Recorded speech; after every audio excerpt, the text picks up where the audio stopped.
Time now for Coming In Hot with Brent Wallace, former Ottawa Senator Jason York, and Graham Nichols.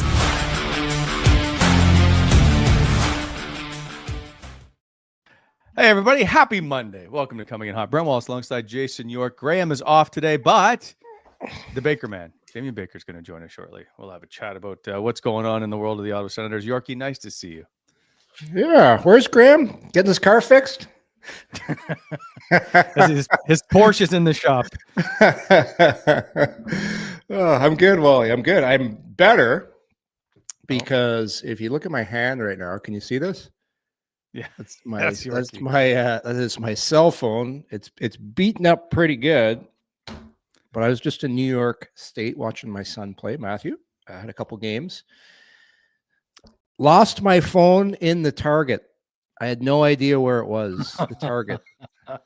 It's a small store. Yeah. Do you know when that panic sets in when you have no idea what you've done with your cell phone and you were miles away from home? Anyhow, somebody turned it in and I found it. But wow. Yeah, crazy. How long did you panic for? Oh, well, 20 minutes. I looked under the car. We got to the car and I'm like, where's my phone? Where's my phone? And then I had to retrace the steps. Yeah. And then I start thinking, I've got all my passwords on there, all my information. Oh, it's your life. Everything. Like it's only on the phone. So I'm like thinking, I need like a backup plan.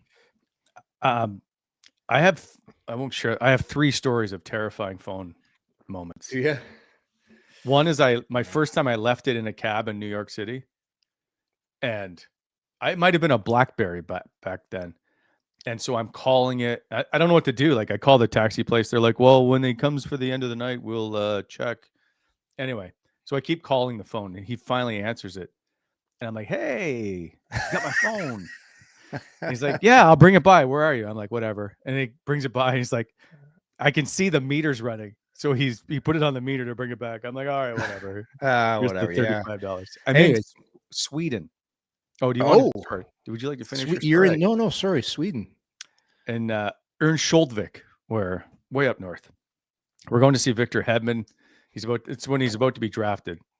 And I don't know how this happened, but I left it on the top of the car and we drove around for up hills that like it was still there, hanging on the side of basically on the roof of the car. The phone stayed on the roof of the car. Yeah. I got out. I'm like, my God, my phone is on the roof of the car. I thought when you said the name of that city, that was the name of the cab driver, Örnsköldsvik. Brought my phone back for me. Örnsköldsvik, where Peter Forsberg's from, the Naslin brothers, the Sedin twins, Naslin. Stars from there.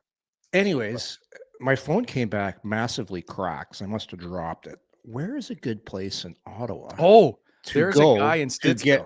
To get your screen. I have a guy on Greenbank. I don't know if he's still there though. Bob White is his name. Bob White will fix the screen on my phone. Yeah, I'll double check after the show, but yeah, I'm pretty sure it's Bob White. You and Bob White tight? I think Lisa's used him once, but I've never visited with Bob White. Well, because in the olden days when I was at TSN, if we had a phone problem, we just got a new one. The olden days.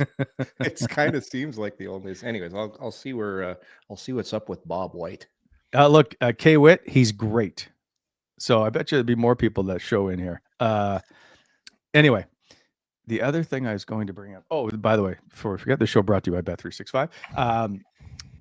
Also, like and subscribe to our show if you haven't already. If you're just joining, you know what? If you're just joining us, I apologize if you're listening to this.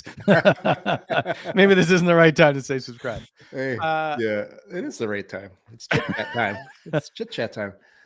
Did you get me by chance? Like, were you shopping for my Christmas gift at Target? Like maybe. Do you know what? So when you go to places that like there's a lot of history, some places in Upper New York State.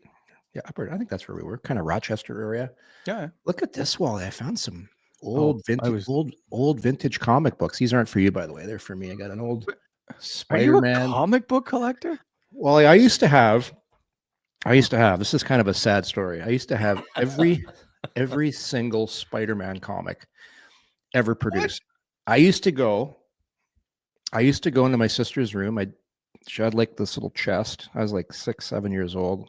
A little ballerina in there where she kept all her quarters. I'd go in there, take a couple quarters, just put an IOU in there, and I head over to Andy's Variety. It was a little corner store, and I'd buy the weekly comic. And I did this for probably from the ages of 7 to 12, and I had every single one, Wally. What? Every one. But this is a sad story because you get older, you're like 14, 15. Your mom's yelling at you to clean your room. I'm like, all right, just grab the comics, throw them in a garbage bag, out the garbage they go. So all those Spider-Man comics, Wally, they probably got shredded in the trash. Oh, I know. Everyone. Just think, you could be more richer. More richer. Is that a word? But anyhow, yes, I do. I do enjoy a good comic. We've got Really, eh? Oh yeah, especially Spider-Man. It's good stuff, Wally. I used to like Mad Magazine. Alfred E. Newman. I played with the guy in the minors. Same guy. Remember I told the story about Smirnov, Igor Malikin, the Russian defenseman from Adirondack? He had an uncanny resemblance to Alfred E. Newman. He looked exactly like him, and that's what we called him. Last show and tell, Wally. I also found at this antique store, this is a vintage or original bottle of, I don't know what they kept in here. I think it's like an old bourbon bottle from like the 30s, back to the Prohibition days. It's going to go up in the old-fashioned bar at home. It's a little talking piece, Wally. So when you have people over for cocktails, maybe having a little old-fashioned, you say, well, we'll talk about this, the history of it. Wow. So you invite people over, just not me? Is this how this works? You've been over. We did the show from here. Yeah, I came over to work. We might have a get together over Christmas. We'll see. Okay. We'll see, I guess. Yeah, we'll see. All right. Speaking of, don't forget December 2nd, we are at Shoeless Joe's. All signs point to it being in Orleans, 5 p.m. live show. We'll have some Yorkie, some giveaways. Okay. There. Yeah. But we'll be giving away Sens tickets. Yes, you are. No, I'm not doing the giveaways. Oh, I'm not too generous. I'm not doing the show. I'm too generous. We don't need you as Mr. Santa. Okay. Just waiting for. Where do you want to start here? I was waiting for Bakes to join us before we get into the hockey, but we can get into it anytime. Sure. The Sens on the ice today at 11 a.m. as they are back getting ready to head out west, Yorkie. Longest trip of the season at 7 games. I saw that. We're going to call it a 6-game Western trip because the last game ends up in Montreal. The West is a struggle.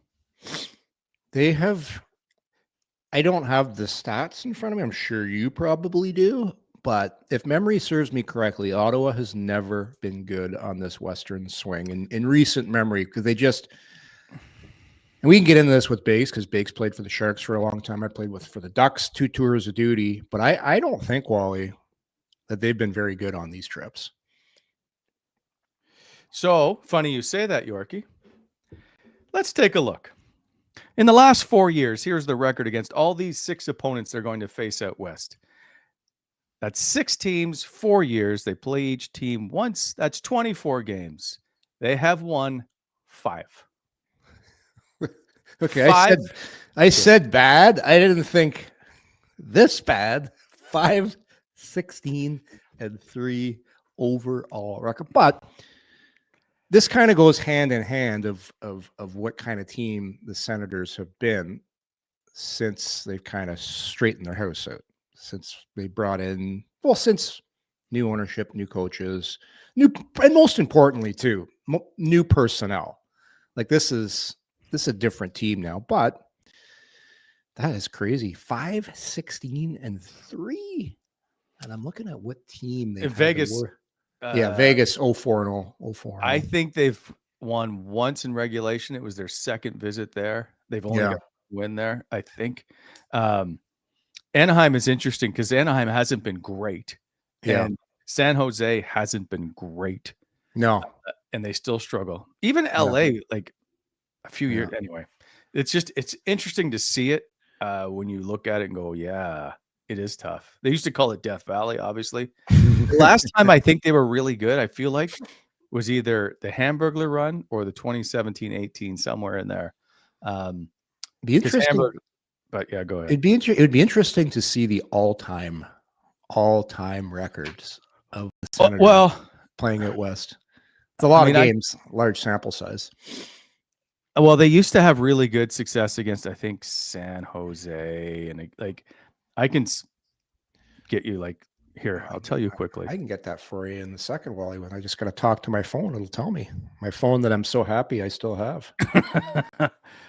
Against Anaheim all time, which is 23 games. They're 17, 13, 2, and 1. All time on the road. Like these are all at away games. Anaheim, San Jose, they've won 10 of 23 games. Mm-hmm. LA, where's LA? Well, also too, Ottawa, like for newer fans, Ottawa was a really good team for a long time in the regular season. Like you go back when you had your first couple of years, and then the team. I go back to when I started. The team made the playoffs every single year. Then you go into the prime years when Alfie was captain, and you had those really good teams. Like that was a very good team.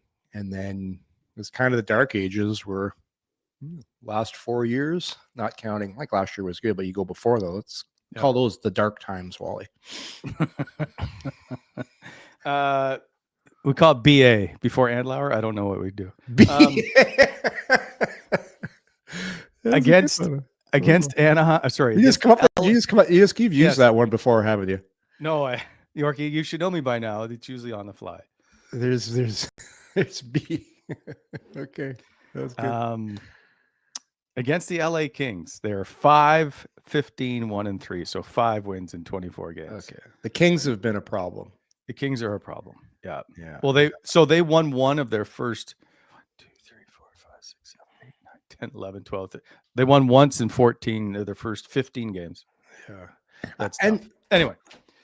Yeah. That's there's certain teams I can just remember from my career. There's certain teams, and it's tough to explain why you just do so well against teams. Certain rinks you go on and play in, the team seems to do well. I just remember in Long Island, the old rink. Oh, the Nassau Coliseum. This was the funniest rink, by the way, because anytime you went in there as a visiting team, if you didn't get a do not disturb on your phone, some crazy fans would call your room. Like, let's say you're on the Sens Wally, you'd probably be like a stay-at-home D man. I'm Buddy. Your buddy. I'm barely hanging on. So if you made the mistake on a game day of checking in, it was always the Marriott. You had to stay at the Marriott and walk across the parking lot to get to the game. But for your pregame nap, if you didn't put the do not disturb on, somebody would call. They'd say, you'd pick up and they go, "Hey, Wallace, screw you, you suck," and then they'd hang up. This would happen all afternoon if you didn't put a do not disturb. Guys used to use aliases in there too. So when I was in Anaheim, Solani and Korea used to check in all the time as an alias, like under secret names. That's pretty good. The that building, I remember, they got so cheap right around the Garth Snow GM era. Mm-hmm. It was the only press box in the NHL that I believe charged for drinks. You had to pay like $1 to get RC Cola. RC Cola. There's a by the way, they still have that in Pittsburgh. Really? Yeah, it's still in the press box. So if you get to do a Pens game this year, you'll see. So that old Nassau Coliseum, which was where my story kind of started. When I was with Ottawa, we just played well in there. I don't know, because the ice was always really good, but we just seemed to have New York's number. And that's so tough to explain why. Even you go back to the game on Saturday, like Ottawa didn't play poorly in that game. I thought they were actually the better team, but LA ends up winning again somehow. It's just certain teams sometimes have your number. But that's one of those games, right, Yorkie? The LA, as we jump around here, two teams that really just didn't give you much, and then you make one mistake and it's in the net. And that's that goal they're screened on. It's a turnover. Bunch of bounces like that, right? Like a bunch of ways. That's the only mistake of that game. Well, sorry, that's the only one that made them No. pay. But like, Yeah. that was a game that just you had to fight for every inch. So now here's the argument, and I put it in the chat. Like, some people complain that the game was boring, and the other people complain it was entertaining. Or sorry, not complain, say it was entertaining. I'm curious what the general consensus is on that game. If you ask me, I didn't really enjoy it. The game? You didn't enjoy the game? No, like they had 18 shots between the two teams after 40 minutes. If you're a fan of good focused goaltending and you like watching goalies kind of battle, both goalies were excellent. Like, they made some key saves at key moments. Like, Allmark too made some real nice saves to keep it a 1-goal game. The first goal was the only goal was unfortunate. Like, it was from the point, a couple bounces, somehow finds its way in the net, but they had their chances. Greg had the breakaway, some good inner slot plays. Amadio had a good look. Just, it's one of those games. It was like watching, I don't know if you watched the Sunday Nighter last night. You watch that the Philadelphia and Lions game. Like, that was two teams that are supposed to put up offense and nothing happens because the defenses are just so good. But to me, that's a good sign for Ottawa. Like, when they're not given much, protecting the middle of the ice a lot. That's how you're going to need to play if you're going to be a good team down the stretch and come playoff time. Like, not given much, protecting the middle. 100%. You know, like, a lot of, because people can just remember, it wasn't long ago. This team can't defend. They're horrible defensively. That was textbook defending in that game.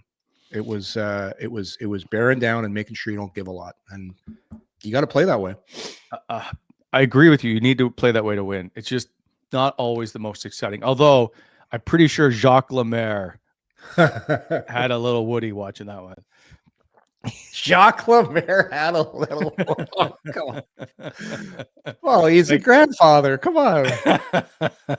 I'm just saying it was not that, but that's a defensive game. Like, if they go on the road and can play that way, they may surprise a couple teams here on this trip. They might come out of this Western trip with a little better record this time. We'll get to predictions on that. I'm curious what you think. Yeah. After 7 games, it's going to be with that Montreal. This schedule is terrible. So, Jake, just put up the calendar, and you'll know why, Yorkie.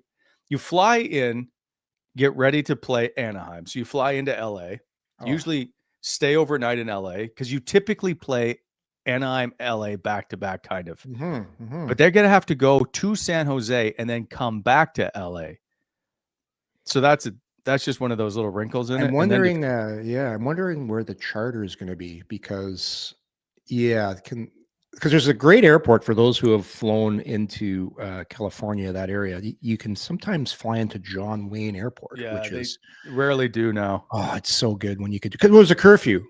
And this is the thing when you play for the Ducks. When you play for the Ducks, you always got to fly into LAX, and that's an hour drive back to that. It's hell. You don't get in your bed till 5 a.m. But I'll be interested to know if that makes the trip a lot better. But This is you're right. It's usually always back to back, Anaheim or LA, in whatever order you want to do it. But that's just an added extra. It's just a travel wrinkle, if you will. Not major. Used to be able to stay in the same hotel to play the 2 games and then travel to San Jose. When are do you know when are they flying out there? So I'm suspecting it's Tuesday after practice, but I like sometimes it's Wednesday and they fly. But I'm gonna go with Tuesday after practice. Yeah, it's a closely guarded secret, apparently. Really? Everything is this.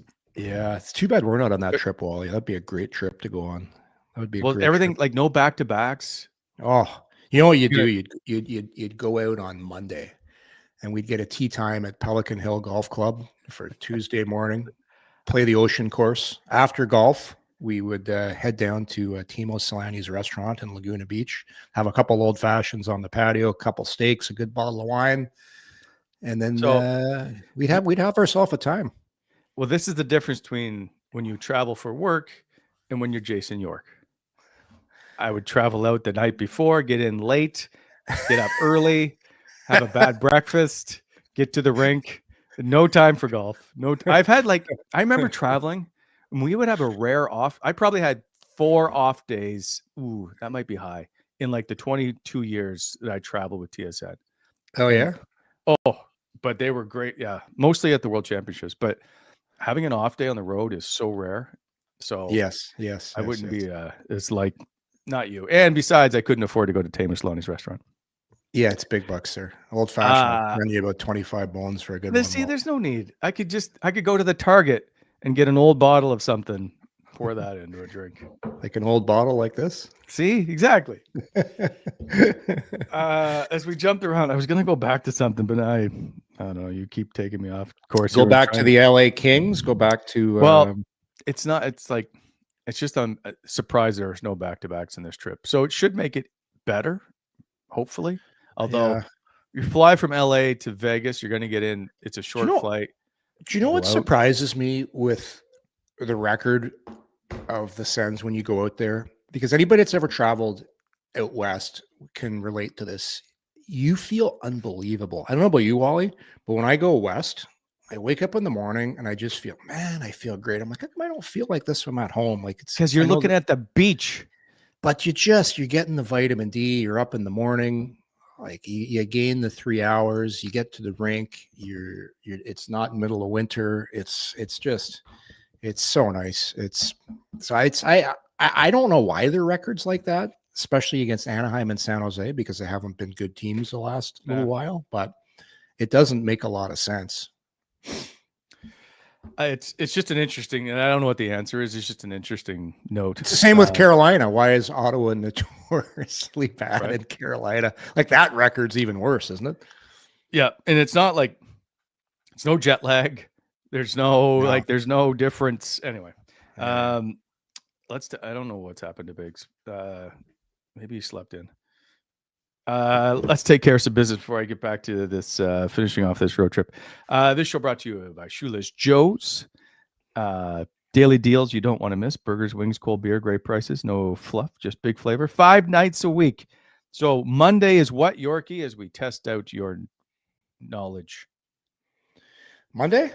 Yeah. Monday is... we call it the Maritime Special, although I don't know if they want me to.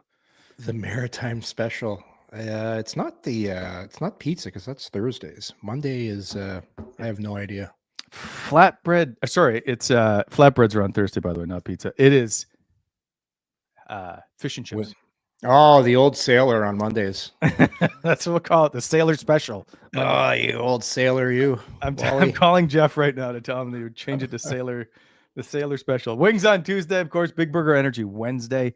$10 massive burgers. They are massive, I will tell you that. Caesar's Sunday. Of course, Yorkie's favorite half-price wine, $10 flatbreads Thursday.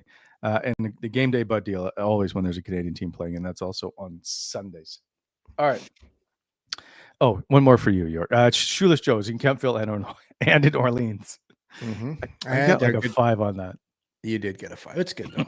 And speaking of good, how about the good people at BEI, the Heavy Civil General Contractors, helping you with equipment rentals, aggregate, topsoil, custom crushing, screening, a hot mix paving.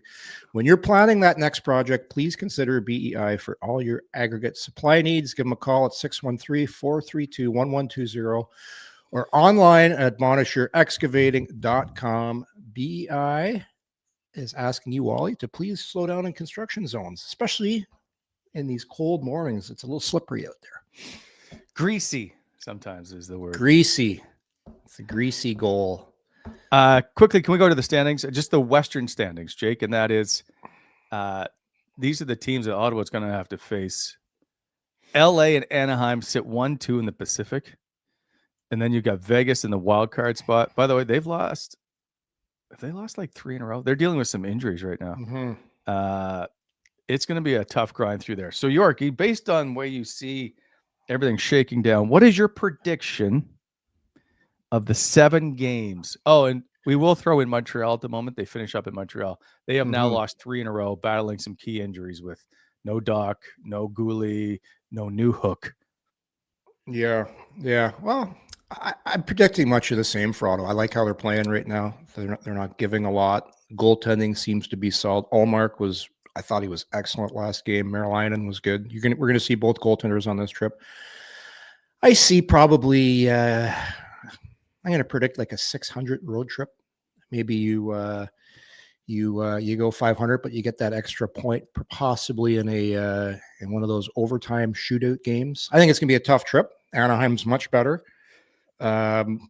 San Jose, it's they're still not there yet, but they got some dangerous players. And Yeah, they play that and they play Macklin loose. Celebrini kid. And they play loose. They play loose. Like they play like a team with nothing to lose, where they're just, you know what, we're not supposed to win, so we're going to go out and try all this stuff. And if Ottawa plays like they did against LA, when you play a team like San Jose, they'll make mistakes because they'll make some mistakes, and you just wait for them. But tough trip.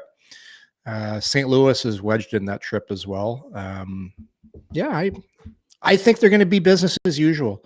Continue on and come out of there with a 600 road trip. Oh, so 600. like a four. Like, what's the total games? What's the total games? 7 on there? games, Yorkie. I think they can get out of the 7 games, they could possibly win 3 and get a couple loser points in there to make it a 600 road trip. That's what I think, because historically it's been bad. I don't foresee it being like it has been in the past. The team's much more mature now. They're much more mature. Okay, but they still don't have Thomas Chabot. They still don't have Brady Chabot. Yeah, but they got some guys that are stepping up right now. I thought Spence was really good again in the LA game. I thought Clevin was better. Jensen was pretty. The D are doing their thing. They're fine. Forwards are. I just like how the forwards are playing well. They're really helping out the D a lot, and they don't. LA's a really good team, and people will say, well, Ottawa didn't get much in that game. Well, they barely gave LA anything. The one goal they got was lucky. Besides that, they did not give up a lot. Agreed. I'm going to go 3-3-1. Somewhere they're going to win an overtime game. So yeah, you said what I said. No, you said 600. I went 500. Doesn't that get you? Oh yeah, sorry, you're 500. Yeah. I say okay. So you're like a 4-2-1 kind. I was more like a 3-1-2. Yeah, something like that. I don't know. Maybe work on the math. Brady Tkachuk is going on the trip. I know that excites people. However, I don't think he's anywhere near close to playing, but he will be skating on the trip. What is exactly wrong with him, Wally? Surgery on a tendon in his finger, ligament. That's what it is, eh? It's crazy. In the thumb, I should say. Okay, yeah, that makes more sense. If it's your thumb, your thumb's so important on you with your stick. Like you can't win any battles when you can get away with a pinky or something like that. But if it's the thumb, forget about it. Yeah. So we'll see how that plays out. But he's going. I know people are going to be excited. He's on the trip. Don't expect to see him until I don't think mid-December might be long. That's another month, but it's certainly 2 weeks for sure. So I don't expect him on this trip. Also, Thomas Chabot, it's talked about as being a minimum 2 weeks. So I don't know where he stands. He'll probably get an update today after practice, but maybe. They're not exactly telling us a lot these days, but I don't know. I'm sure he'll be on the trip. I just don't know when he returns. And what's the prognosis with Chabot? Was it just upper lower body thing? So they're not as you know, it's like pulling teeth. Actually, they don't give you anything. I'm hearing possibly an oblique. Oh, the old oblique. But that's unconfirmed. Don't take it as fact. That's just what I'm hearing. Wally, how's your oblique these days? I don't have any. So yeah, sure you do. The oblique is your big side handle. That's your oblique. That's called the oblique. It's called the barrel. Some people refer to it as a barrel. That's your oblique. You refer to it as a book bag, so I don't. But the problem, you see the oblique injury a lot now in the NHL because guys are like they're so ripped now. Like the oblique's always exposed. So before you didn't see oblique injuries because lots of guys had the oblique padding like yourself. It's protected. It's no longer protected with these guys. Everyone's got slim upper bodies, massive butts, and big legs. So the oblique is now exposed. And you're getting hit harder. I would say no. I would say guys are bigger, faster, stronger. They're not bigger necessarily. You're right. But they do seem to all be like 6'4" when you get hit. There's way more small guys in the league now. They're more explosive, but I'll tell you what Yep. the biggest difference is. Have you been on the Sens rink? Have you been on the CTC for a skate?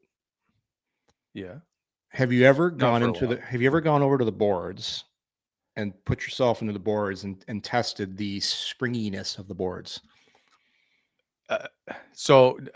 Not really. Okay, so if you get hit Like, into the are you NHL, talking boards or glass?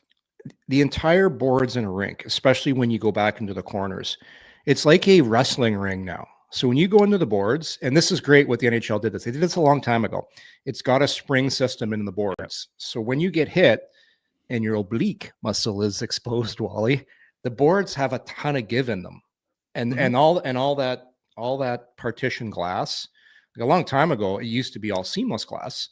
Boards didn't move, and if you got crushed, you would see what happened if you go back to that Andy Dackle injury when the boards don't move. If the boards don't move, you're getting destroyed. Because what was happening back then, Wally, guys would get their heads hit into the glass and your face would explode open because there was zero give.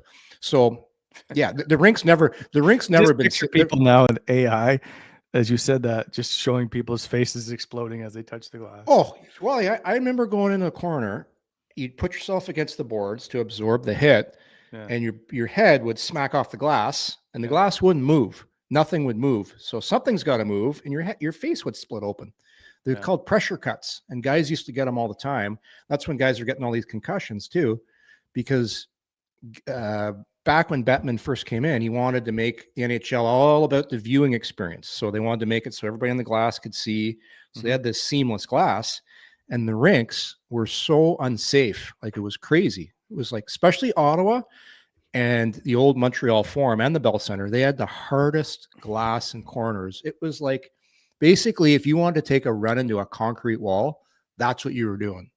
Yes. So, but now it's great. Like, I love that. Like, I went for a skate last year, and I like going to the corner. I'm like, man, these are great. Like, it's awesome.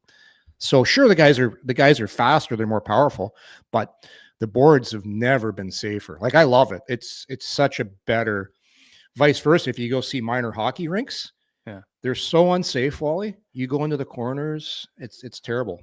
Like, it's some of these rinks are really unsafe for the kids because the boards don't move. I wholeheartedly agree, which is why I didn't go in the corners. Safety first. Safety first. Do you know what the most unsafe corner rink in the Ottawa areas? The 60 like Civic Center? The rink in Spencerville. The corner, I don't know if you've ever seen that rink. Isn't it new? Is that not the one with the track? No, the old one in Spencerville has a corner. And I'm thinking Cardinal. I'm sorry. In Spencerville, when the corner, Cardinal's nice. When the corner comes around, the board where your oblique muscle would hit comes out about 2.5 feet. So it's basically just there to help you get injured. Like, it's terrible. Spencer, that's where the Kings play. Yeah. And they all have facial hair at 13. Well, you're in for a game when you go into Spencerville. Tough corners. They got a great bakery there. So check out the bakery when you go to Spencerville. Oh, yeah? All right. Moving on. And I don't know where Bakes is. Speaking of bakeries. Yeah, he hasn't answered my text. Well, you're going away this week, and I'm going to be hosting the show, so Bakes will come on. I'll get Bakes to come on. He owes this one.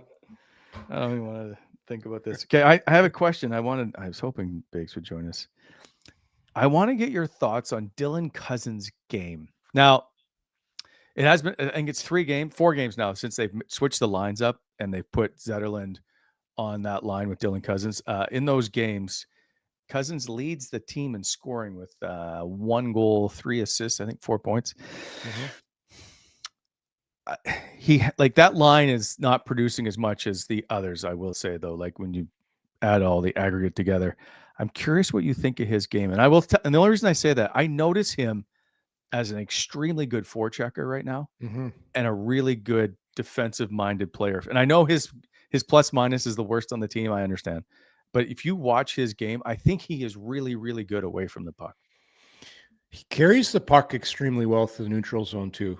Like, he's one of those guys that as soon as you get it in his hands in the breakout, he's going to get the zone. He's going to get it in there. No, it's like Zetterlund's still, and I like how Zetterlund's playing right now. By the way, Wally, he's really working on forechecks. He's made some plays. He's got to put up points, Yorkie. Maybe this just is who he is. Like he's a guy that works hard and is an energy guy. But then he's not a top 6 guy. We'll see. Like right now, he doesn't look like one, but I'll tell you, it's not from a lack of effort. Like I don't ever question the effort of Fabian Zetterlund. Ever. Yeah, and I'll say this: he's winning. My thing with him early on when he first came, I didn't think he helped extend plays in the offensive zone.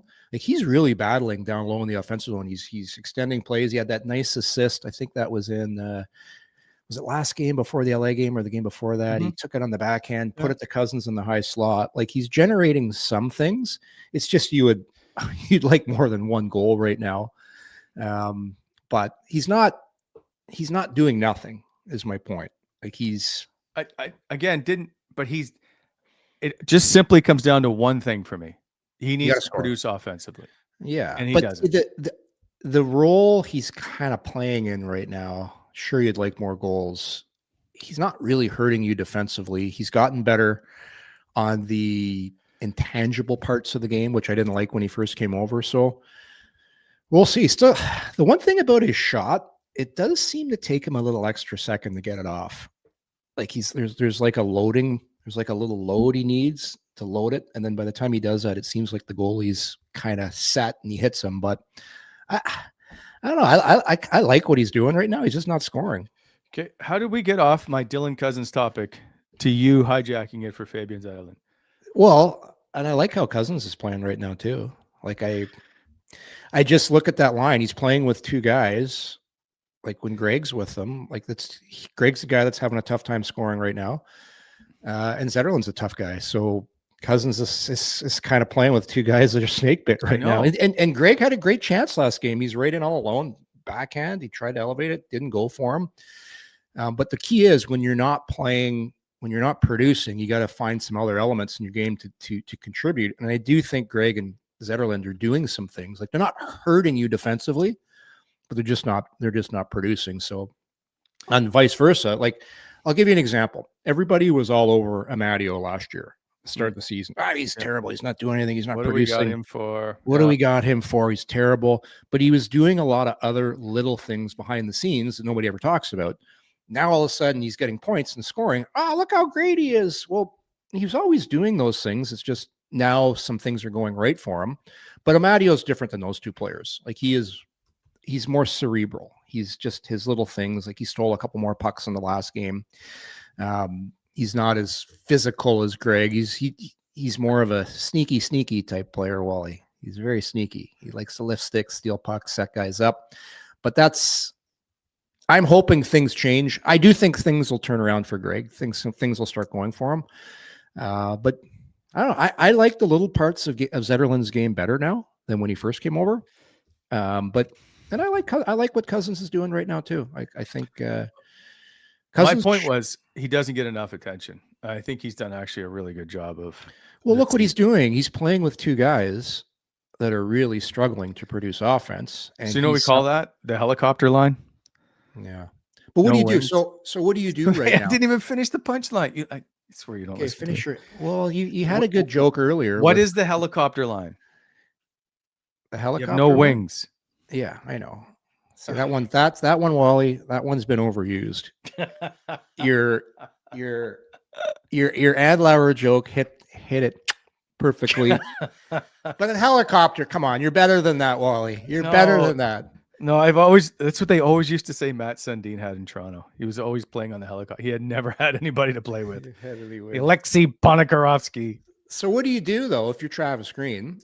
I'm not splitting up Amadio, Pinto, and Giroux. They've been one of the best lines. They've been Ottawa's most consistent line. I'm not taking Batherson away from Stützle. I like how David Perron's playing right now. So this kind of you don't have any choice. You don't have any choice. like I agree with you. My whole point was I really like the way Dylan Cozens is I think he may be one of the best forward. He reminds me of Michael Amadio. Like he gets in on pucks and finds a way to create. Yeah. He reminds me Nothing of those two. They're just very good players in different aspects. All right. So you can't take Explain- everything exactly literally, Yorkie. I'm talking about getting in on the forecheck, creating turnovers. I wish I could remember which game it was. I think it's the game Cozens scores. He's in first. Zetterlund's right there behind him. They both end up generating. Maybe it's the Ridley Gregg goal that flops in. They create that because of how good they are on a forecheck. That's my point. I really like the way Dylan Cozens plays on a offensive style of game. Doesn't matter if he's scoring or not, is my point. That's all.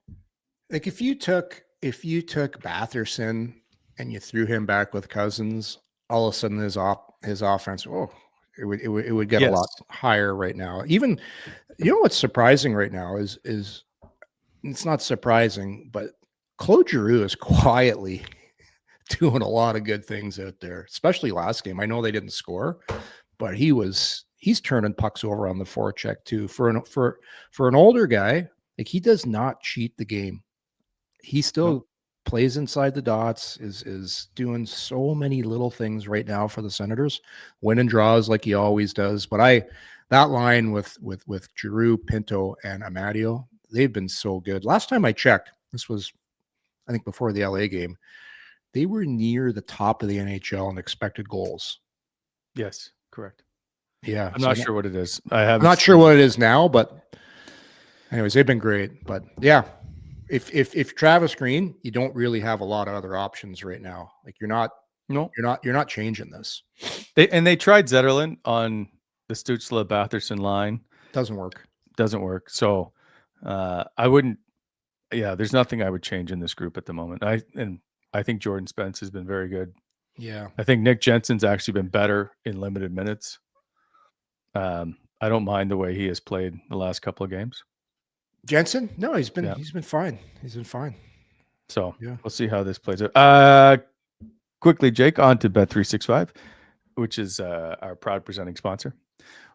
Whatever your bet is, it's never ordinary. Bet365. Download the app, get on the game, use code NATION. Must be 19 or older. Ontario only. Please play responsibly. If you or someone who has a gambling problem, visit connectsontario.ca. Quickly, Yorkie, I will tell you before we get into tonight's action. Nailed the parlay again on the weekend, or I guess it was on Thursday. Did you get it? Nailed it. I'm so good. What was that? What was that parlay you had? Do you remember? Yeah. It was Jake, and by the way, it was Jake Sanderson and Artem Zub, I think, both for block shots, but I will get you. There you go. And it came down to, again, the last shot on goal. I can't handle some of the stress. By the way, this is entertainment purposes only. We bet very small amounts. I'm hoping it's still. Oops. Oh, yeah. Can I go to an older one? There we go. Oh, there it is on the screen. You had Pinto to score a goal. Giroux, 1+ points. Stützle, 3+. Oh, I remember. Yeah, that was the big one. Is he going to get 3+ shots? Zub and Sanderson block shots. So, yeah, if I'm not mistaken, Giroux gets a point early. Pinto scores at the beginning of going into the third. I'm not very confident because Stützle has one shot on goal and Pinto hasn't scored. And I'm like, okay, whatever. Pinto scores, and now everything else has happened. Tim Stützle needs 2 shots on goal.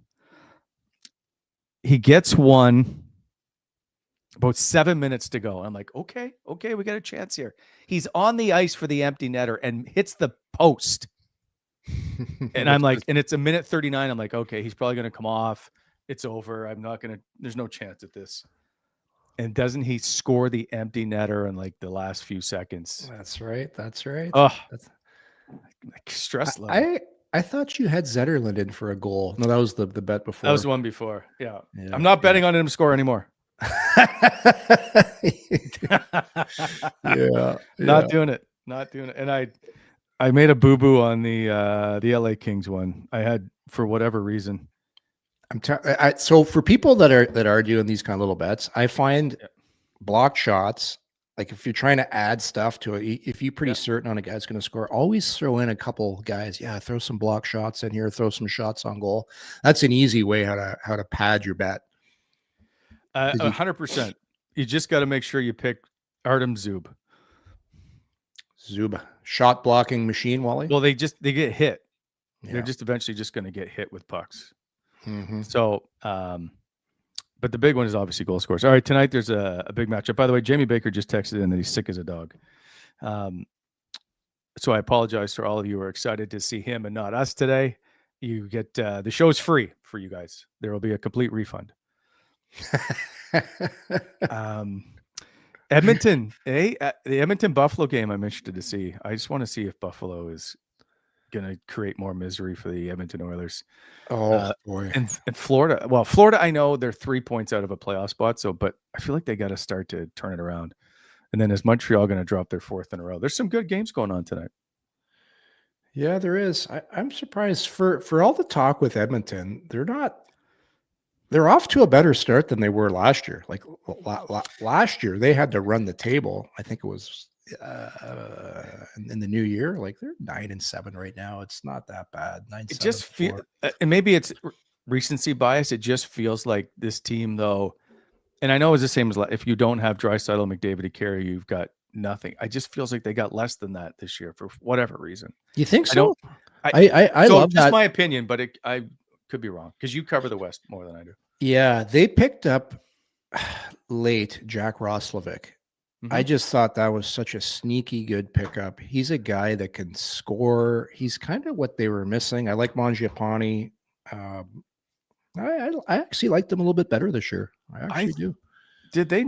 Was Roslovic not a healthy scratch recently? Am I wrong? He scored some big goals for them, though. Like he can really shoot the puck. He's a guy that's going to get you 20. No, every time I seem to watch the Oilers, he seems to come up with some big kind of play late in the game or do something. But one of those guys that he's a good complementary player.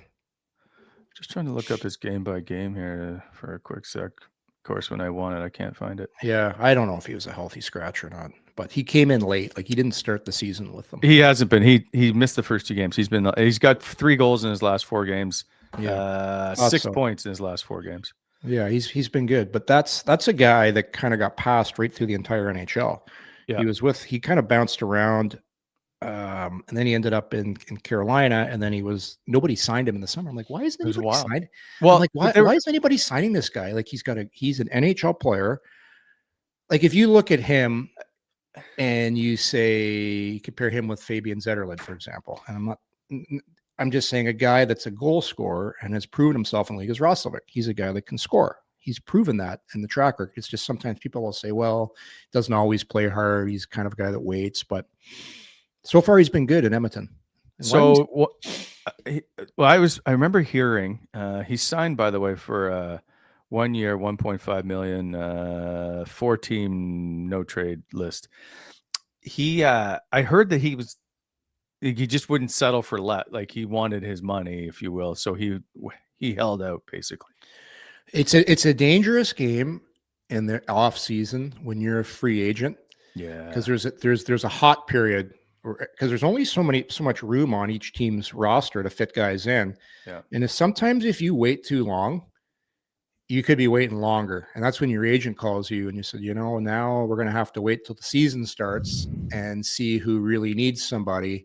And then the pressure mounts and it becomes kind of a game of chicken where you're waiting. And like it's not like you hit a home run getting 1.5. No, like, you wait all that long and wait. Because the year before he made 2.8. Yeah. And before that he made 4. Yeah. But this will turn out for him. Especially if Edmonton does well. He's playing with good players. It's actually the perfect spot for him. But he's got to do well. The team's got to play better. I just don't know that nothing about that team feels good. Like for a team people are expecting to win the Stanley Cup. Yeah. It doesn't feel it. But it's always the same thing in Edmonton. Like the problem is when you coach that team, you always fall back into the trap. When things go poorly, it's so hard not to just overplay 2 players. And you just like through the. They did it with Timmy and even Brady for a bit in Ottawa.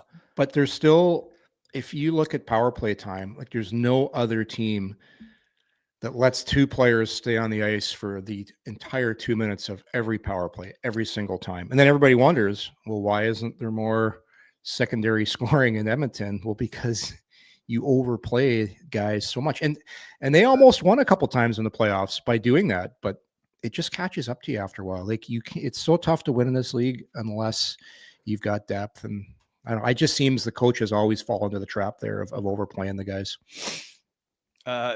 Fair. But how do you know? I feel like Alex Ovechkin's in that. Not Prime anymore. Alex Ovechkin. No, prime though. He still doesn't come off for the power play, but prime Alex Ovechkin would be overplayed. Yeah. But the minutes that McDavid and Draisaitl play are so hard because they're bringing the puck through the neutral zone. They're holding on the pucks. Well, he doesn't hold on to the puck that long. Like he waits and he gets into soft spots and he drifts and he like Ovi's like a hybrid. It's like a big hybrid truck. He's always conserving energy. No, it's true. But like McDavid expends so much energy when he plays. It's like Ovi can conserve when he's out there. That's why he's able to play his game. Like he's a massive guy. Like you've seen him without a shirt off. Like that's a totally different body shape than McDavid. He's like me with his obliques. Well, that's why he doesn't get hurt either. You ever see Ovi? He doesn't get hurt because the obliques are protected. He's got the padding. Okay. All right. Well, I'm going to leave this ship up to you. So we'll see how the week goes. Yeah. Are you done? Yeah. You're done? Where are you going again? I'm not telling you. Oh, it's a big secret again. I'll just ask your wife. She'll tell me. I know you're going to some European country because I heard you talking about Christmas markets. I'm not discussing what I'm doing. Yeah. Well, I'm going to Sweden in about 3 weeks, and I will be checking out these Christmas markets that your lovely wife's been talking about. Well, she might just tag along with you. If that's the case. She likes a good Christmas market. Well, apparently. And I don't know if you know this. I'm not a real big Christmas market kind of guy. You've got a little bit of Ebenezer Scrooge in your DNA. It's just. Well, do you need to be visited by the Christmas spirits? I don't. You just walk around in the really cold and buy overpriced fudge. Fudge. That's what happened to like the hot wine they serve at these Christmas markets and like mull. Is it not mull? There's a name for it. There's a name for mull it. Wine. Oh, something like that. Mulled wine. Mold wine. It's mulled wine. Yeah. I'm gonna try some. Yeah. But it doesn't. Oh, someone called me Neil Scrooge. So that would be your Neil Page guy. From Planes, Trains, and Automobiles. So while I am working away the rest of the week here, we're going to be doing a couple shows, Graham and I. You will be getting hammered on mulled wine at Christmas markets. At 4 p.m. And some fudge. Just come on, just come on the show via your phone from a Christmas market when you're just hammering the mulled wine. And, Euro Wally. We'll see. I know. I'll try to find you an ornament for the tree. Okay. I like a nice snowman. If you can find like I like a good snowman. All right. Well, you have a good time. All right. I'll try to reach. I don't even want to look at the show. It makes me nervous watching you do a show when I'm not there. It'll be good. Trust me. It's can't miss podcasting this week. Well, do you have a time set for tomorrow? There's a show tomorrow. I don't know. We'll figure it out. Let me talk to Graham. We'll see if he's out of the if he's got his car back yet, and have to get Bakes to see if he's going to be well enough to come on with us tomorrow, and we'll figure it out. It'll all be good. Yeah, he's like, I can barely speak, sick as a dog. Well, it's that time of year. So you know what that did? Sick. That saved me a mug. Oh, Bakes almost got into the that would have been his third appearance? Almost made it to the mug group. Yeah. No mug for you. I might take away an appearance now. So he might have to work up to 4 as a penalty. Anyway, all right. No sick days. Okay. Have a great week. See you, pal. Take care.